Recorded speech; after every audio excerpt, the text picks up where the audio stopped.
views expressed on this program are those of the hosts, guests, and callers, and are not necessarily those of this station, its management, or other advertisers. You're listening to Transformation Talk Radio.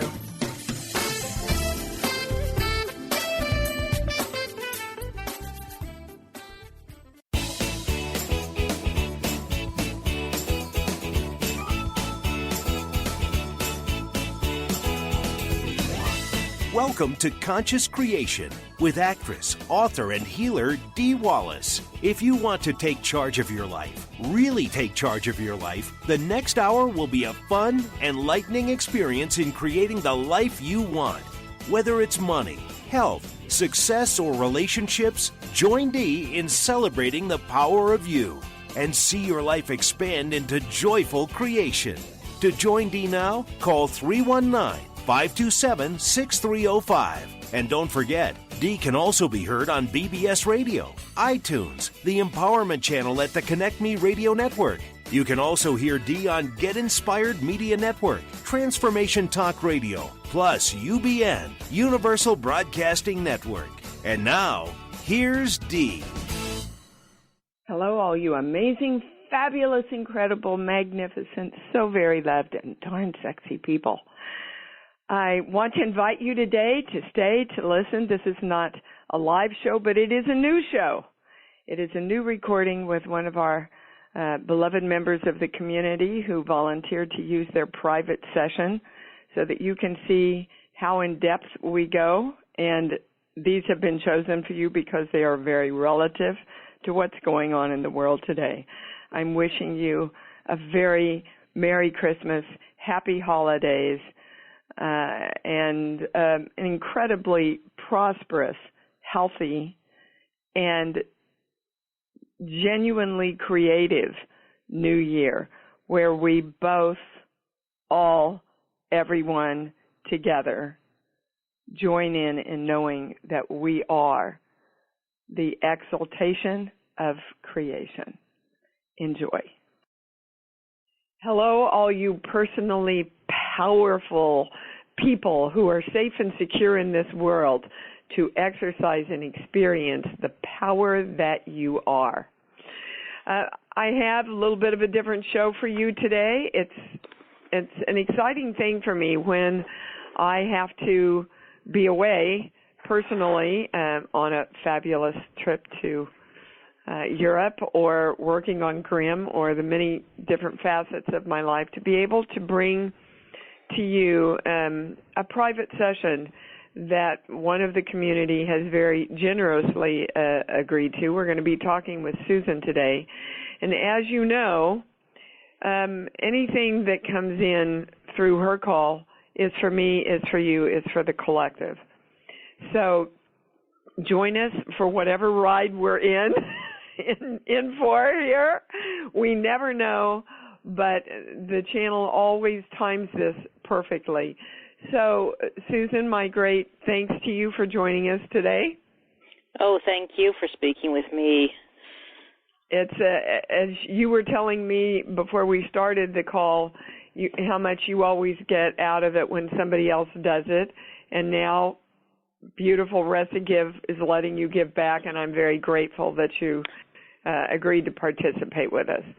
So, right off the bat, we're going to start with what is in this moment the newest expansion of the understanding of our work that we have. And that is literally, and everybody listen, your perceived outcome and expectation is what equals the results you get. I'm going to say that again. Your perceived outcome and expectation is exactly the results you get. So we're going to come together, Susan, you and I, and know that whatever work we're doing in this hour, that we agree that I am secure in this world to exercise and experience my power, and I benefit in a safe and secure way in moving into my total freedom. And so it is. So can you agree with me on that? Oh, absolutely. Okay, I want to say amen. Amen, sister. Amen. That's our direction Yes. of our energy. That's our clear intention. And that is what we are inviting all energy to come in and absolutely support us in the knowing and the creation and being the experience, living the experience of that. Mm-hmm. All right, so we're off and running. You know the drill. You can talk about absolutely anything you want to ask about, and we're off.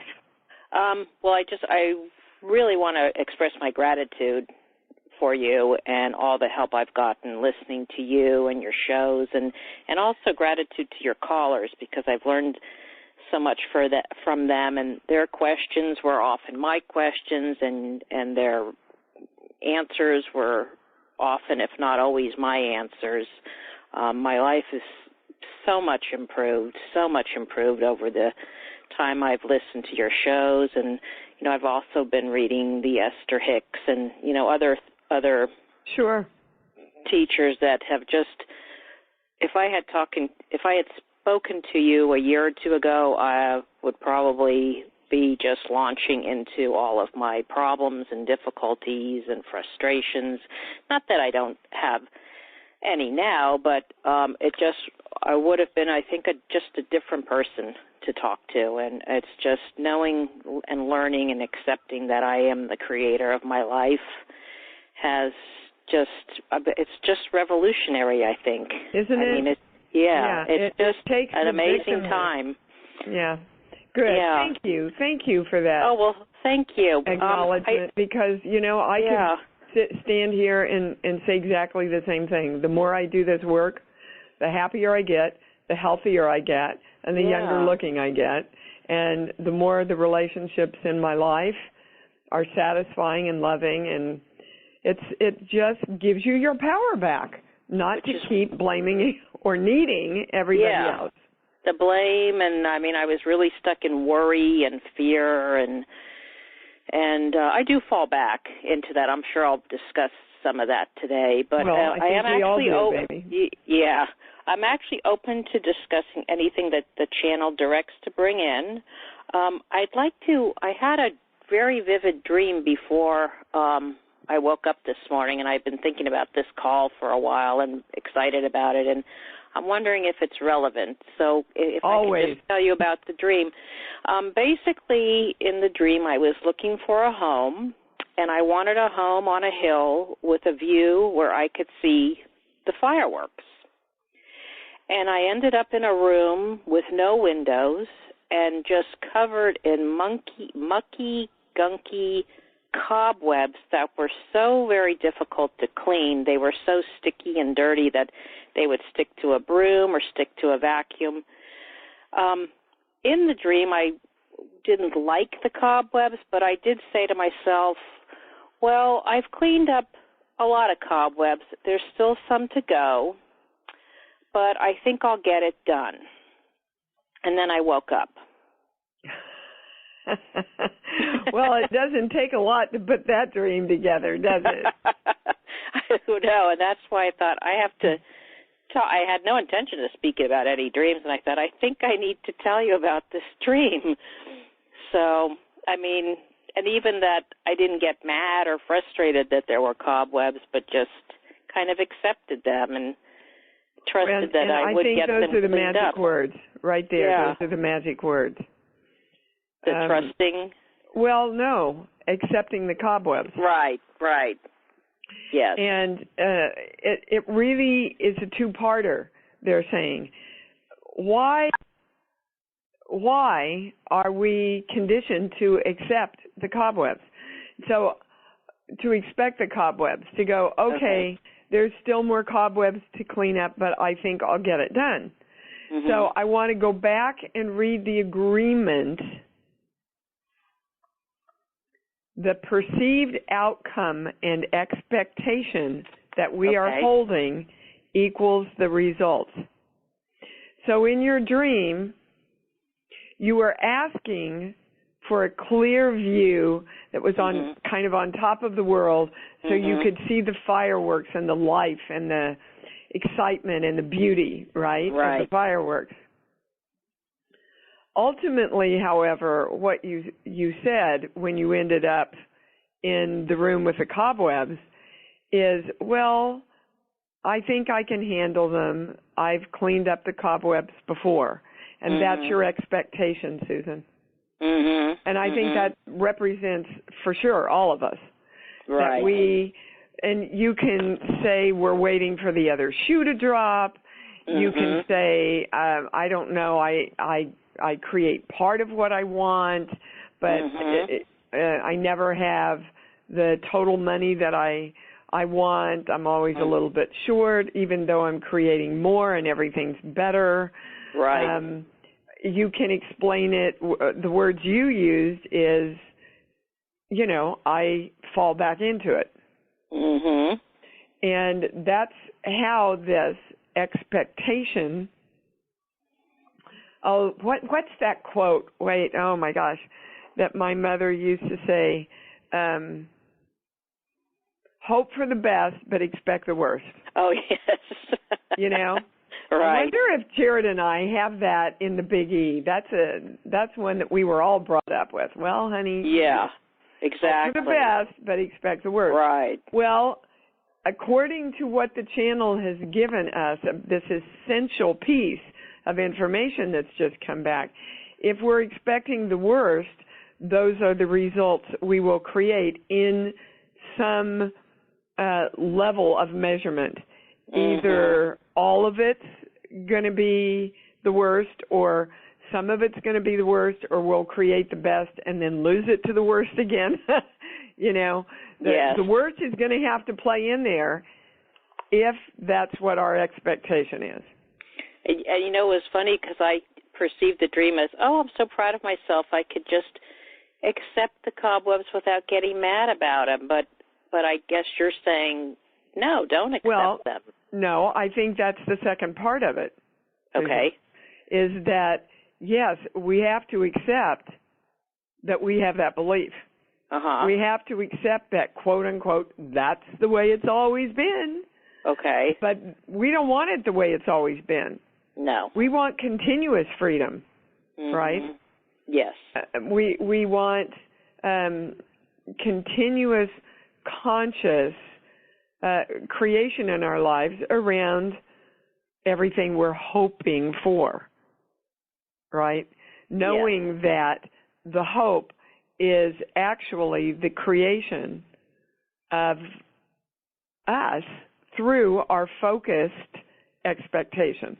Oh, focused expectation. Oh, that's, wow. I'm going to write that down. Focused expectation. That, to me, that says it all. Expectation, yes. Focused expectation. And, I did a show yesterday, and we were talking about letting go of your stories and everything. And they gave me the metaphor of an old bright orange dress that was still hanging in the closet, and that we had it from the 60s, right? And we take the dress out and look at it and go, oh my God, why have I kept this dress? I will never wear this dress again. This dress is outdated. It looks silly on me.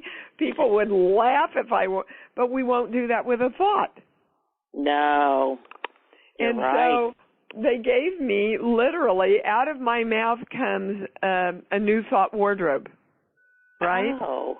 And that's what we're talking about here, is focusing our expectation on the new thoughts that will create the new life, right? Yes. Awesome. Yes. I love it. So let's bring this into balance.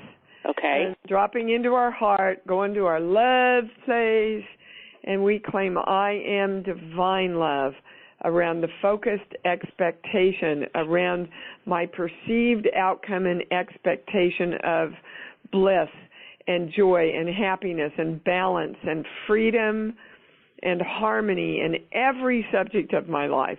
And when balance and joy and harmony and happiness and freedom come into play. You have the money that you want, and everybody's number is different, right? You have the healthy body that you want. You have the relationships that feed you and make you happy and satisfy you in your life, personally, romantically, and in all relationships. Everything has to come in together if you expect the freedom, the joy, and the harmony in every single one of those subjects, right? Okay. All right. So that is one of the ways they're saying that your quote-unquote lower self, the part of you that has not been on board with your, well, they want to put the word miraculous expansion. So quicker expansion. All right. So yippee. Yippee, we found a diamond. Yeah, which I knew we would. Me too. Well, that was my expectation. There you go. Perfect.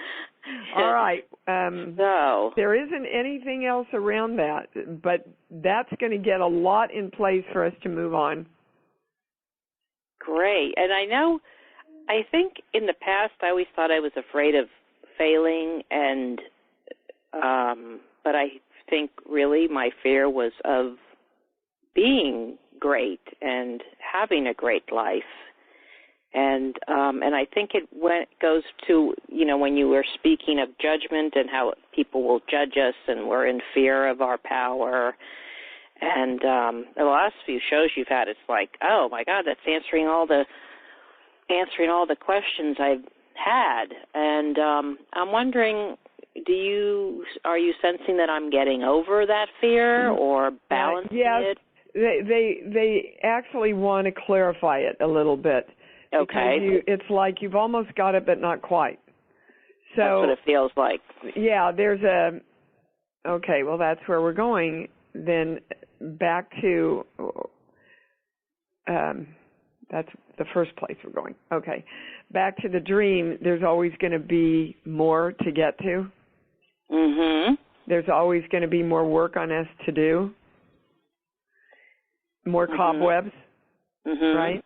But we've already balanced that, but they want you to know that's part of what this fear has been, is I'm never going to get there. Yes.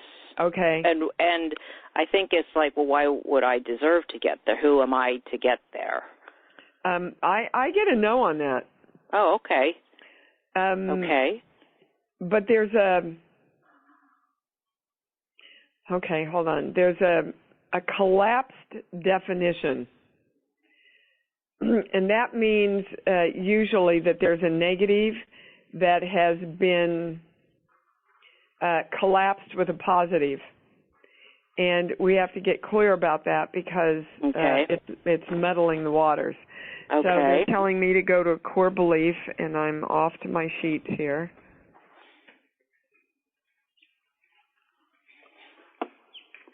This page here. Oh, gosh. I'm laughing because I appreciate so much in the channel that I don't have any expectations where the channel's taking us, But I got to the third column of core beliefs on the second sheet, and I went, oh, is it going to be that one again? And sure enough, it was. Because every single private that I've done, we have gone back to, I have to struggle to conquer. Which means I have to struggle to be there. I have to struggle to be whole. I have to struggle to have no cobwebs. Right? I have to struggle to be the God of me.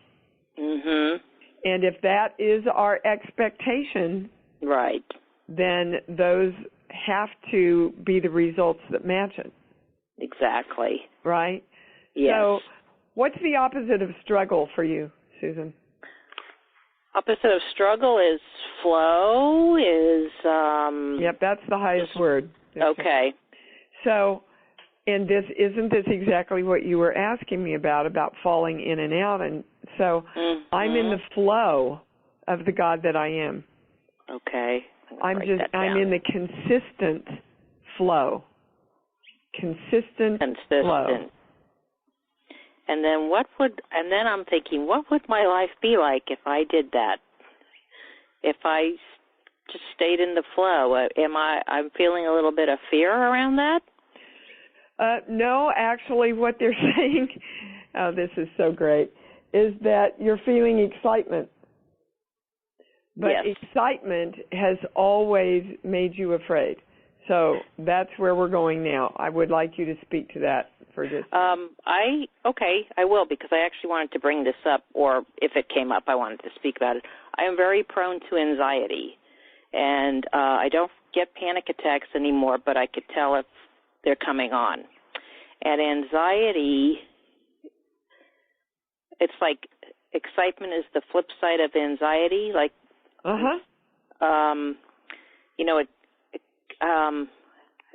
do you understand what I'm saying? I absolutely do. Okay. And a lot of my anxiety is social anxiety.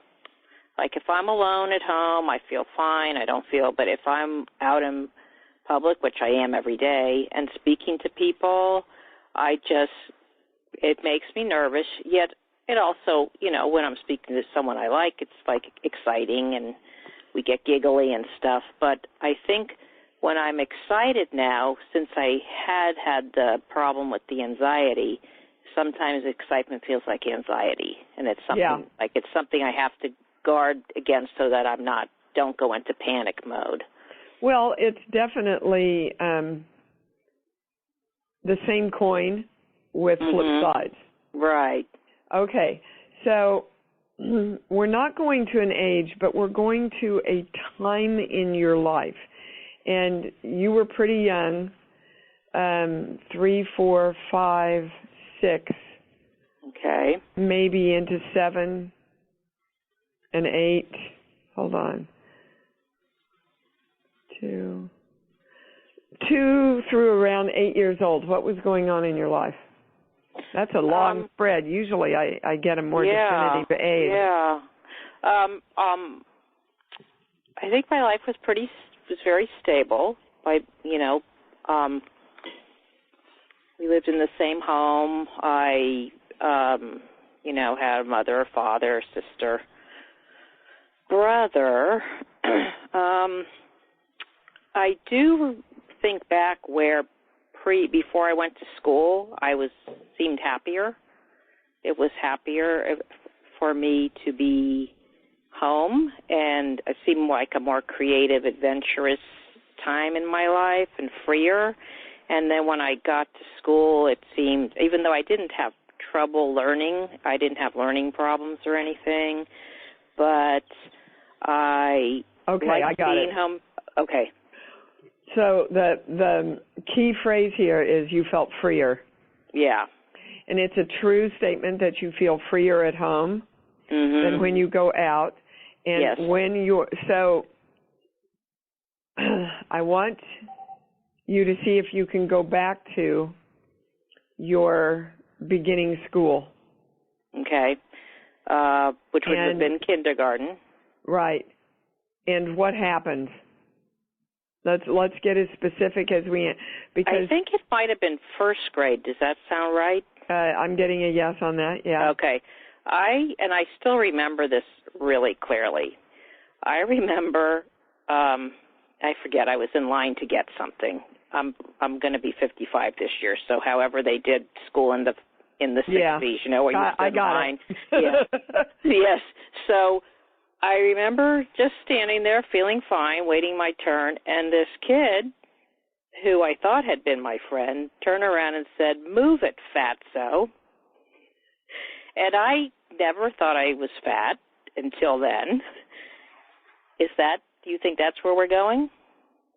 Because I remember that. We're going there along with a lot of other experiences after that.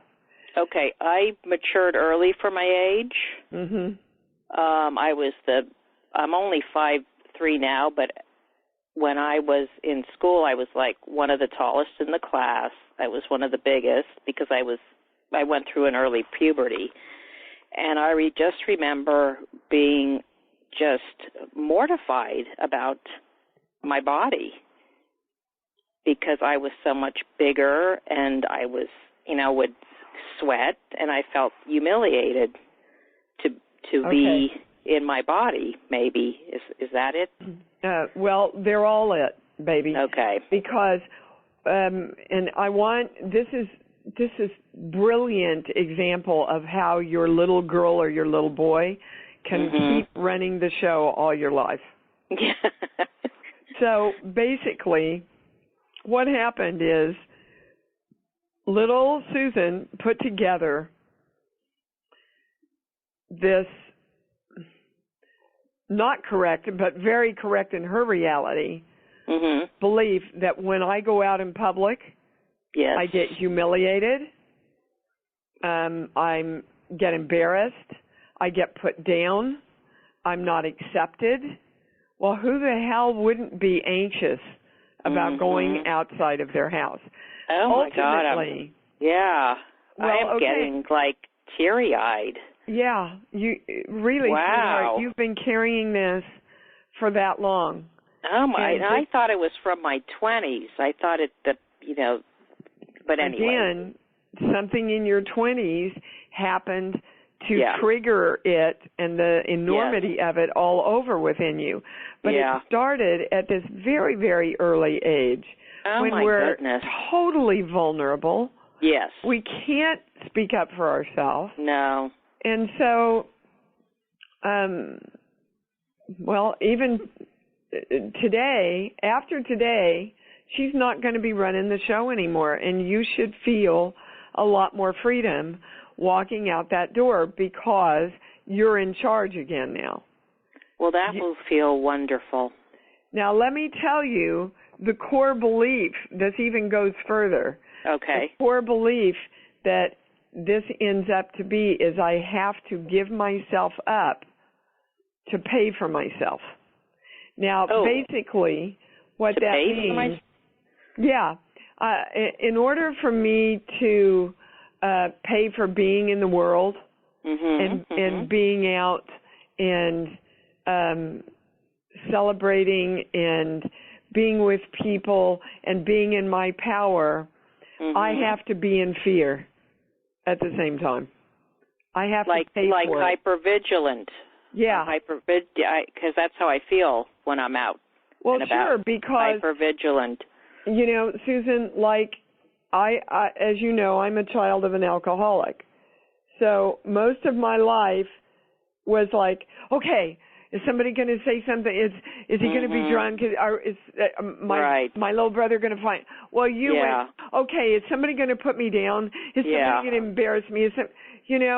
And we live with that anxiety because we have learned that that's what keeps us alive, honey. Yes, and can I bring up something with my parents without sounding like a whiner? No, we're talking about facts here, okay? Okay. My home life was very stable, but my dad had a temper.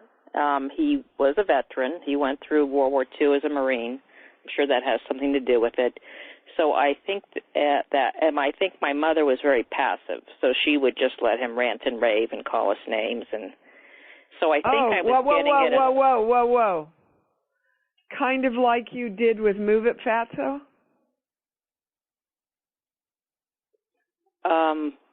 What do you mean? Well, I'm saying, did you become passive and allow people to abuse you like you watched your mother do? Yes. Okay. I want you to start putting all these things together so that you can empower yourself, not to speak out to other people, but to speak out to yourself. For myself, yes. And to yourself. To yourself. So that you get all of Susan on board with, you know what? I love and respect and honor me now. Yes.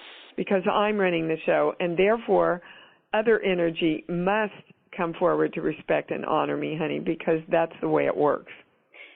Yes, and I also find that I had been uncomfortable, like if somebody had hurt me or said something, my feelings of anger about it was very uncomfortable, and I'm finding I'm getting angry lately, and I'm like, my first thought is, oh, it's not nice to be angry. Oh, no. But my second thought is, well, wait a minute, I'm realizing what's happening and not liking it, and that's okay. You bet. And yeah, you see, what the anger is, Susan, is you're ready to speak your truth to yourself. Mm-hmm. But you have never felt safe ever since that Move It Fatso. Right? Right. You haven't felt safe to speak the truth to yourself or to somebody else. And so you have to get angry to do that because it's you fighting you. Okay. So when you just give yourself permission to claim how awesomely incredible and magnificent you are, you won't have to get angry in order to voice that. Oh, okay. Do you understand? Yes, I think yes, I think I do understand that. All right, well, let me give you another example because it's very important that you do understand it. It's the same thing as, let's take the scenario of a battered wife. Okay? She is scared to death, like your mother was, to confront that energy for fear that she will get hurt. And she takes it and takes it and takes it and takes it and takes it for 20 years until finally she lashes out and says, "You will not do this to me anymore." Now, had she known and loved herself enough and respected herself enough to do that in the beginning, and to know that she's safe and secure to do that now, she could just quietly say, "You know what? I'm worth a lot more than this. You're not doing this to me. I'm out of here." But because the fear is so prevalent that she will get knocked down if she goes into her power, which is what's going on with all of us, especially in this scenario for you. You have to know nobody's going to knock you down anymore. You're an adult. Yes.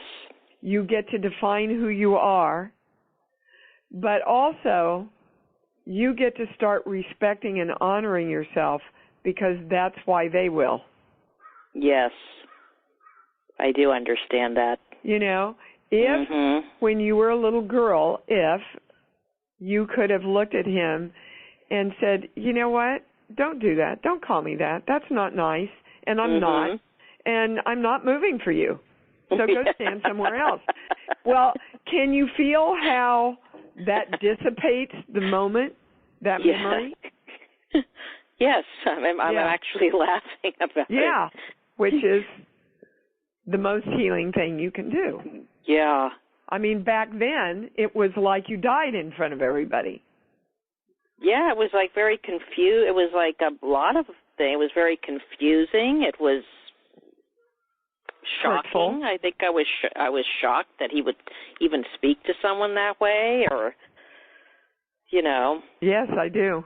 Yeah. In this book, Focus, by Daniel Goleman that I'm reading, he talks about a big sports personality who attended a game and they were all up cheering. Everybody got up and gave him a standing ovation. And as he was leaving, one guy in the parking lot, you know, drove by and said, "You're such a jerk," or "You suck," or something like that. And he went into immediate depression. That's all he remembered. Oh, wow. You know, 100,000 people stood up for him and honored him, and he remembered the one hurtful guy in the parking lot. And I want to ask the channel, why?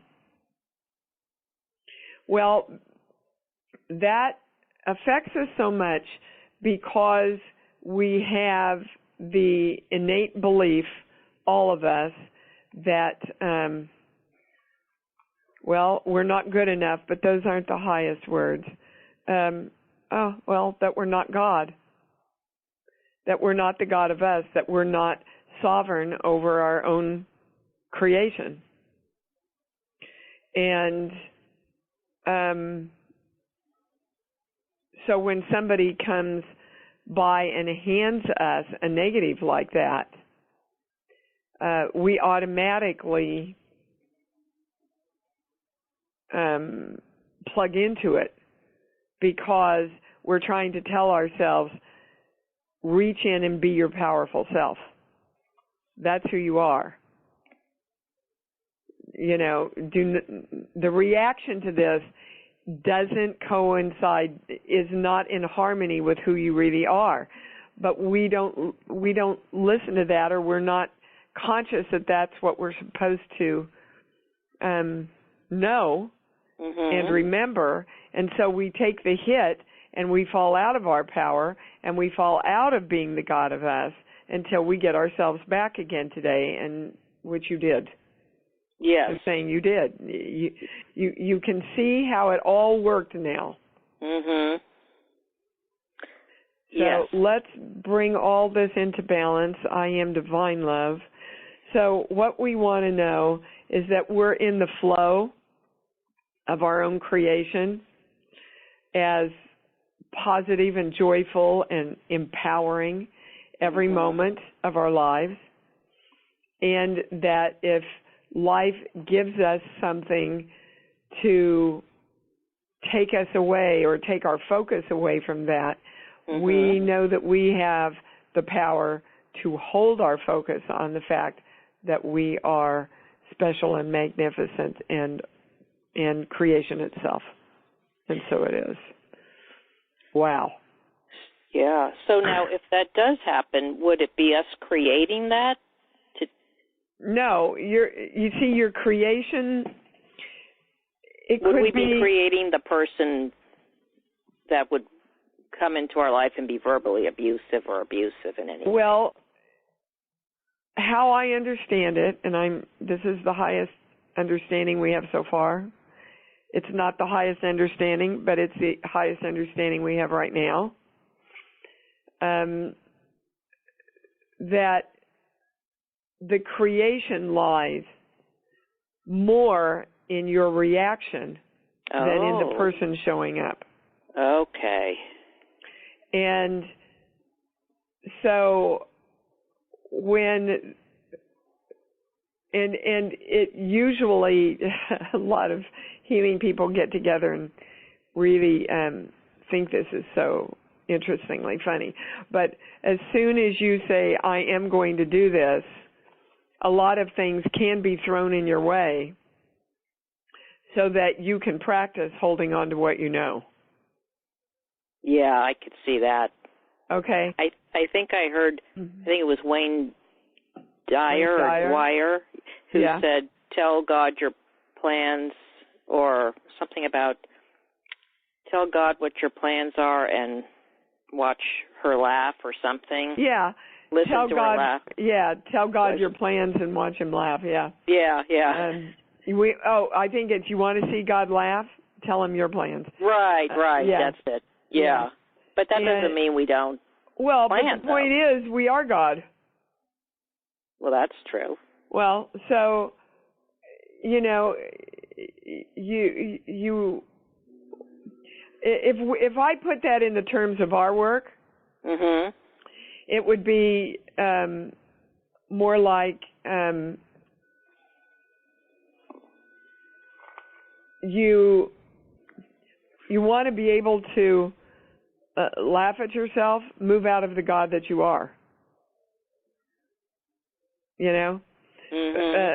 Don't exercise the power that you have. And now that we know this, it would be lazy to not continue the work. I'm trying to think of. I'm almost saying to myself now, okay, I know so much more now.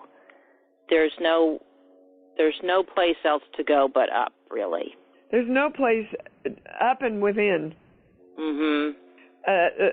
but I mean, there's no going back now that I'm oh, aware you of can't go back. You know too Yeah. much. You'll drive and I yourself don't want crazy. to go back. Yeah. You know, when I drop into negative emotions and stuff now, I might as well just say I went to hell for a week. Yeah. That's what it feels like for me. And so, you know, nobody's saying that shit isn't going to happen, Susan. Right. But I am definitively saying that how you react to the shit happening makes it shit or makes it just something else that you rose above. Right. Can I talk about my mother a little bit? Anything, baby, anything. Okay. My father died about a year ago. He was in hospice, which he did pretty well up until the end, and that was very difficult. Anyway, my mom, fortunately, can afford assisted living, so I am not around her all the time, but I do find myself, my sister and I are dealing with her, or, you know, taking her to appointments and stuff, and I find it to be, I'm learning a lot, but it is a difficult relationship and kind of a difficult... Okay, so hold on a minute. I want to get clear, because you connected difficult relationship with taking her to all these, for caring for her. Yes. Okay. I think it's difficult because of, I don't mind doing this, but she can be, and she has a diminished mental capacity, I believe, so she maybe can't even help it. It doesn't have anything to do with any of that. Okay, well, I'll just say it then. I think she could be really mean to my sister and I, and I hardly ever saw them before they got sick, or my dad got sick, and they needed our help. They didn't really want us visiting. They don't really know their grandchildren, who are now grown. So there's a lot of resentment. Sure. I have a lot of resentment that I have. You never wanted me around, but now you need me, you want me. Yes, and even when she needs us and wants us, she can often not be that nice about it. Okay, the channel wants to connect what you've already learned in this hour with that. Remember the battered wife? Mm-hmm. And remember your story about getting angry and saying it's okay to get angry? Yeah. She's finally at that point. Okay. She couldn't speak up and couldn't speak up and couldn't speak up and couldn't speak up. And now she's looking at the last of her life. Mm-hmm. Mm-hmm. And the only way that she has to speak out now, in the middle of resenting herself, is to be angry. Because she's looking back on her life going, I screwed up. I wasn't with my kids. I don't and know my brother was mentally ill, or had mental health issues, and he lived at home that whole time, and she just did the smother love stuff and gave up. I saw she gave up her herself. giving up herself. Sure. And it actually didn't really help him because it enabled him. Yep. So she really does have a right to be pissed off at herself. Yeah, and they didn't have the resources in her generation to know about things, to enlighten herself. Well, they did, but you had to seek them out with much more diligence than you do these days. And the point is really, Susan, she came in to learn this. Yeah. She came in to learn all about being angry because you don't come forward and speak your truth and live your truth and love yourself and take care of yourself. So I think it's extremely important for you to see that what's going on with your mom in a much more dramatic way is it's the same thing that's going on with you. Because people are our mirrors, right? Well, because you're kind of both living out, I sat back, I shut up, I didn't claim my power, I let people define who I was, whether it's your brother or whether it's the kid that said, move over, fatso. And this is literally, they're saying, for every single solitary person in embodiment.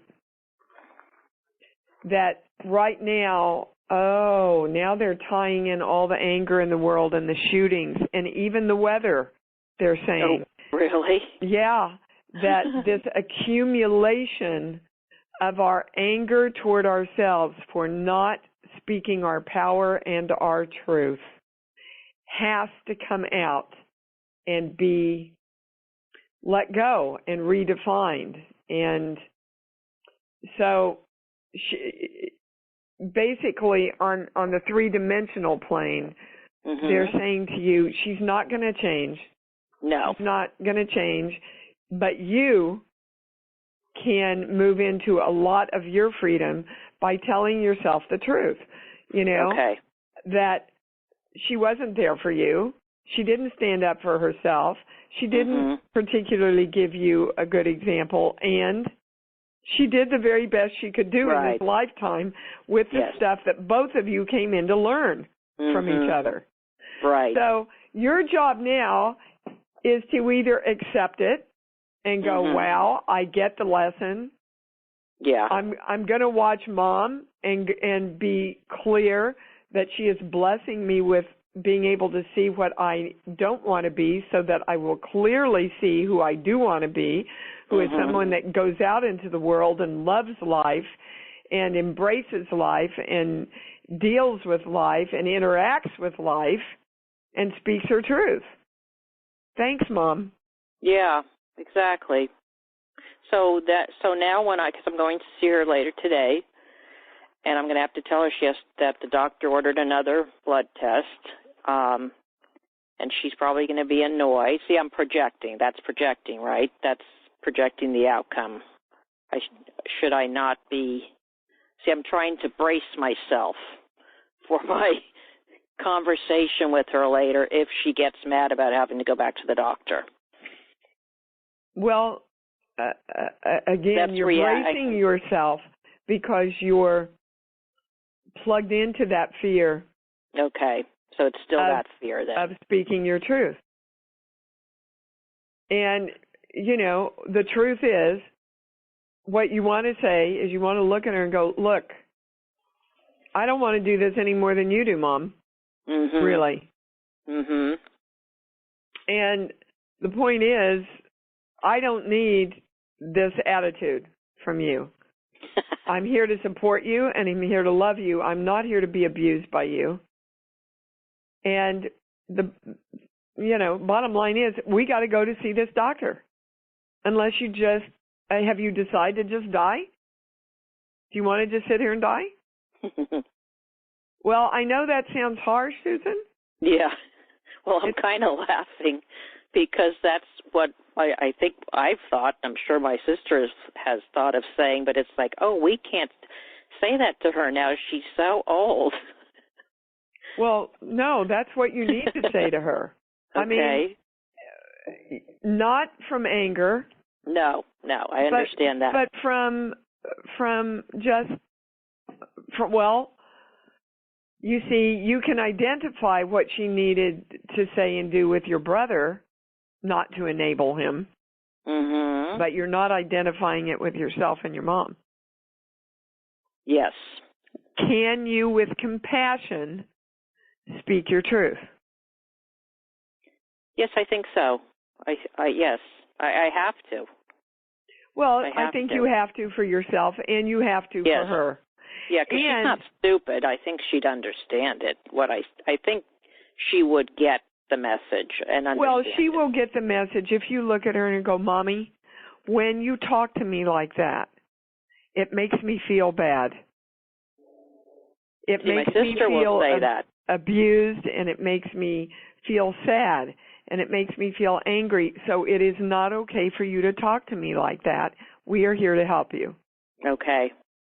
I mean, isn't that how you would talk to a child who has not taken the responsibility for their life and doesn't know how? I think so, yeah. Well, sure. I use that's parent effectiveness training. I used to look at my daughter when she was 3 and go, when you talk to mommy like that, it makes me feel bad. And I don't want to feel bad, Gabrielle. Mm-hmm. And it's really empowering because people don't do that. They just don't talk truthfully to each other. No. Now, hold on. There was something else that came in. I'm going to the sheet. First sheet, second sheet. We're going to the genetic list here. Okay. 5, 2. Yes, knowing that the I am presence is within me. You see, she doesn't know that. She doesn't know she's her own God. She doesn't know that she can choose her reactions. She doesn't know that she can choose her perspectives about dying. She doesn't know any of this. I often say, please, God, give me the grace that my mother had to exit this world. Oh, makes me want to cry. So now we're going to a core, the core belief is I can never be God. Oh, I think really with our we're Catholic, or I was raised Catholic. I don't consider myself a Catholic. I think it would, and even when I was when you would say this on your show, saying I am the God of me, it's like, I can't say that. I'm not the God of me. You know, it took a long time to get that, and that would just be blasphemy to say that. If I said that to her, she would faint. But I'm saying to you, she just doesn't know. No. And when you don't know and have no control over the end of your life, that's got to be as scary as the moment when he said, move over, fatso. Yes. Yeah, I think she is in a fear. Of course, honey. Of course she is.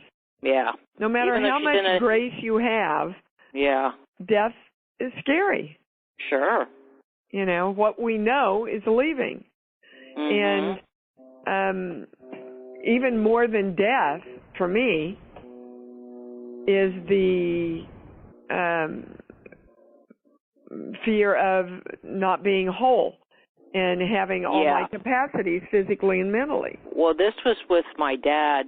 He died fairly quickly after he started losing his capacity because he was so independent. He was 92, but he was driving up to the end, and he was gardening, and he was going up and down stairs. And well, God bless him. That's let me do that. Yeah, and I think when he realized this was going to rob him of his he said, I'm out autonomy, of here. he got out. I think my mother is the type that will allow people to, and this is her prerogative, to care for her as she falls apart, because I don't think it matters. I don't know if it's as important to her to be autonomous. And you'll never know, and you can't judge it. You see, and it's not really my business. In closing here, Susan, because I've got to keep it on the time schedule for the. You hold on, but in closing, they want to just make this last statement that in order for us to be free around any of the circumstances in our life like this, we must stay out of judgment and move into acceptance. As long as you go, okay, well, I accept I'm going to do this. This is, I have accepted that I'm going to help my mother in her last years in her life. If you can't accept that, then don't do it and be pissed off for the next 6 years while you're doing it. Exactly. Do it with grace and love, or don't do it. Right. Okay. I agree completely, and I do accept it. I think that's how we have to look at all of life. I accept it. I accept that shit happens. I move through it with grace and power and consciousness, and knowing that I'm the God of me, and I get to choose my reactions, and I always get to choose to speak the truth for myself. And so it is. Gosh, That's honey, great. thank you so, so much. This is going to serve so many people. Oh, I'm so happy. Just incredibly indebted to you for doing this, and much love to you. I feel the same towards you. Thank you, darling. Thank All right, you. Everybody, much thanks to Susan. If you don't know this was yours too, well, all I can say is become more conscious. Go love yourselves, and love yourselves more, because you know that's what it's all about. Be back soon. Thanks for joining Dee on Conscious Creation. Visit her website at IamDeeWallace.com for awesome downloads, archived shows, enlightening webinars, and amazing free offerings. And remember, you can hear Dee every week on BBS Radio, iTunes, the Empowerment Channel at the Connect Me Radio Network. You can also hear Dee on Get Inspired Media Network, Transformation Talk Radio, plus UBN, Universal Broadcasting Network. Be sure to join us next week for Conscious Creation with Dee Wallace. And remember, loving yourself is the key to creation.